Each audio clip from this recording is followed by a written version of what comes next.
Good morning. तो कल हमने चर्चा की किशोरावस्था के बारे में। किशोरावस्था जो है, एक बार ब्रीफ कर दूं, जीवन का बसंत ऋतु है जो 12 साल से 20 साल के बीच में बहुत ही नाजुक पीरियड होता है बच्चों का। आज हम कुछ इसकी विशेषताएं, विकास की, मेंटल डेवलपमेंट कैसे होता है किशोरावस्था में, इसके बारे में चर्चा करेंगे। तो कहीं मत जाइएगा, अंत तक रुकिए रहिए वीडियो का।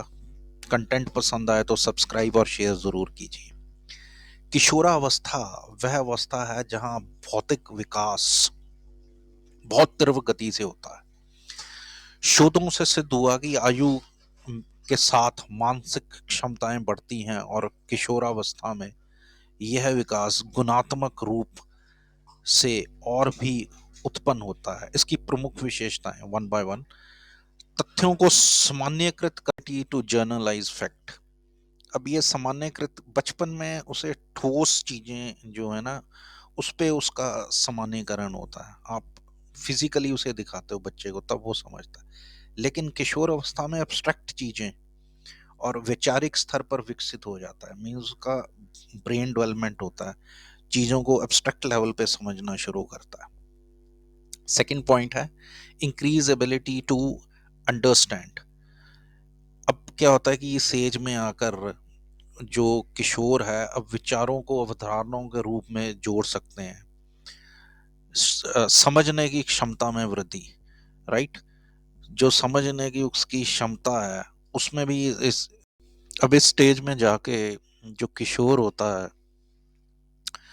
वो जो समझ संबंधों को गहराई से समझने और जटिल समस्याओं को हल करने की क्षमता उसकी बढ़ जाती है। मीन्स हर चीज को अंडरस्टैंड करता है किशोर। नाउ अब्स्ट्रैक्शन में क्या होता है कि अब किशोर केवल ठोस वस्तुओं तक सीमित ना रहकर प्रतीकों, सिंबल्स और अमृत विचारों में सोच सकते हैं। मीन्स अब्स्ट्रैक्शन नॉलेज उसकी बढ़ती है। This is the third point, right. Fourth, स्मृति और कल्पना का विकास, मेमोरी और इमेजिनेशन बढ़ती है। Vocabulary increases, memory expand and imagination grows. अब इस स्टेज में शब्दावली के बढ़ने से स्मरण शक्ति और तेज हो जाती है। वे ऐसी परिस्थितियों की कल्पना कर सकते हैं जो सामने उपस्थित ना हो। मीन्स इमेजिनेशन पावर इंक्रीज होती है। लंबे समय तक तथ्यों को याद रख सकते हैं। मीन्स रिमेम्बरेंस, मेमोरी ज़्यादा है। और भविष्य की योजना भी बना सकते हैं, अपने फ्यूचर के लिए भी कुछ कर सकते हैं। समय और इतिहास की समझ विकसित होती है। समस्या समाधान की क्षमता, प्रॉब्लम सॉल्विंग एबिलिटी। किशोर प्रतीकों और विचारों की मदद से समस्याएं हल करने में सक्षम हो जाते हैं। Improved communication skills, they become capable of long discussions, debates, arguments on topic of interest, often seen in groups, cafes or public places. Communication skill improve हो जाता है, लॉन्ग डिस्कशंस में, आर्गूमेंट्स में पार्टिसिपेट करते हैं। अगर स्कूल अच्छा है तो वो जीडीज वगैरह, बिजनेस स्कूल भी करवाते हैं फॉर पर्सनालिटी डेवलपमेंट, ताकि विचारों का पता लग सके। सेवंथ पॉइंट है identification with larger word. Now they can understand themself with word. पूरी दुनिया के साथ they can I mean relate them, right. Identify with condition, character and people. भी आगे बढ़कर बड़े सामाजिक और वैश्विक परिवेश में लोगों व परिस्थितियों से जुड़ने लगते हैं। निर्णय लेने की क्षमता आती है, डिसीजन मेकिंग एबिलिटी।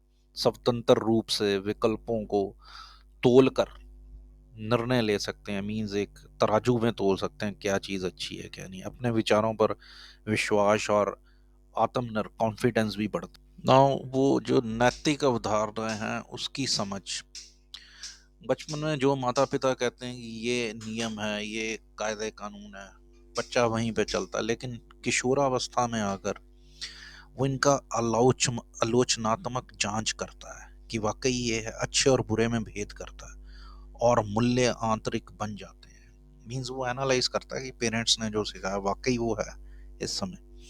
सामाजिक विकास की विशेषताएं। सामाजिक विकास वह प्रक्रिया है जिसके द्वारा बच्चा समूह का स्वीकृत सदस्य बनने के लिए आवश्यक दृष्टिकोण, मूल्य और कौशल अर्जित करता है। विद्वानों की परिभाषा, कुछ डेफिनेशंस। चलिए सोशल डेवलपमेंट की अब कुछ डेफिनेशंस भी देखते हैं कि कैसे बच्चा सोसाइटी में रिलेट करता है। फ्रीमैन और शोवेल के मुताबिक समूह के मानकों और परंपराओं के अनुसार ढलना सोशल डेवलपमेंट है। एच ई गैरेट के अनुसार it is a process of turning a biological individual into a human process. जैविक व्यक्ति को सामाजिक व्यक्ति बनाना। ए बी हरलाक के मुताबिक सामाजिक संबंधों में परिपक्वता प्राप्त करना। हर्बर्ट सोरेनसन स्वयं और दूसरों के साथ सामंजस्य स्थापित करने की क्षमताएं हो जाती है इस एज में। सेकंड पॉइंट है लॉयल्टी प्रबल हो जाती है, वे समूह समाज या राष्ट्र के लिए बलिदान देने को तैयार हो जाते हैं। मित्रता गहरी और सच्ची होती है पीयर ग्रुप्स में।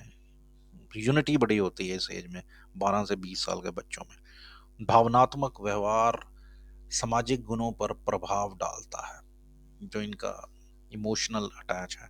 सामाजिक रुचियों में भी विविधता पाई जाती है। पॉइंट नंबर 5, इसका जो समरी सारांश है वो ये है कि किशोरावस्था सामाजिक जागरूकता और अंतरंग मित्रता का एक चरम काल है।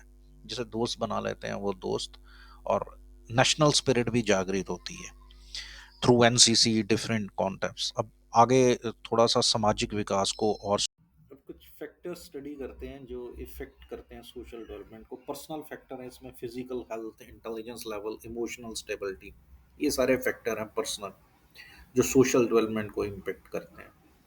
इन्वायरमेंट फैक्टर, जैसे आपके आसपास का इन्वायरमेंट कैसा है, वो बड़ा सोसाइटी फैक्टर को सोशली इम्पेक्ट करता है। फैमिली इन्वायरमेंट कैसा है, घर का माहौल कैसा है, माता पिता के साथ कैसा बिहेवियर है, माता पिता का कैसा है, ये सारा इम्पेक्ट करता है। स्कूल इन्वायरमेंट कैसा है, कौन सा स्कूल है, स्कूल में क्या पढ़ाते हैं, क्या मीन्स इंटरेक्शन है स्टूडेंट टीचर का, ये सारा impact. Peer groups and gangs, इस स्टेज में पीयर ग्रुप्स बन जाते हैं, गैंग्स बन जाते हैं सिमिलर इंटरेस्ट के, तो ये सारा इम्पेक्ट करता है।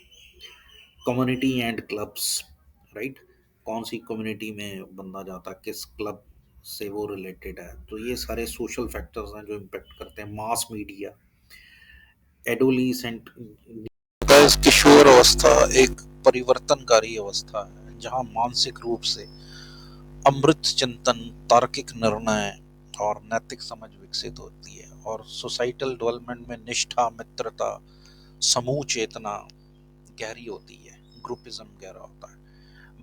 इमोशनल डेवलपमेंट हम अगली स्लाइड में करेंगे। अगर आपको इस चैनल के कंटेंट पसंद आ रहा है तो लाइक शेयर जरूर